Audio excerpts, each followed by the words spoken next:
Kantor Imigrasi Kelas 1 Palembang menangkap 10 orang warga negara asing yang terdiri 9 warga negara Cina dan 1 warga negara India dalam operasi penertiban di satu proyek pembangkit listrik tenaga uap yang berada di Banyulincir, Kabupaten Musi Banyu Asin. Kepala Kantor Imigrasi Palembang Budiono Setiawan mengatakan, penangkapan ini hasil pendalaman dari informasi masyarakat. Dan kemudian pihak imigrasi langsung menertibkan 10 WNA ini. Setelah diperiksa, dari 10 orang itu diketahui memiliki visa yang sudah overstay, 1 orang yang cuma memiliki visa kunjungan, 5 orang yang memakai visa wisata, serta WNA asal India yang memakai KITAS untuk wilayah kerja Jambi yang digunakan untuk bekerja di wilayah Sumatera Selatan.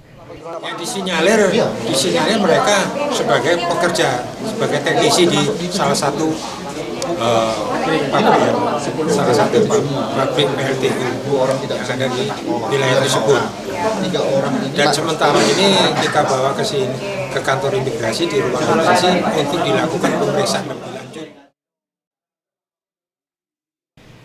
Dirinya menambahkan akan segera memanggil pihak perusahaan asal Tiongkok ini dan melakukan pemeriksaan mendalam. Sepanjang tahun 2016, pihak imigrasi telah menahan 33 orang WNA ilegal asal Cina, Myanmar, Malaysia, dan Bangladesh. Seftion Rizky, Sriwijaya TV.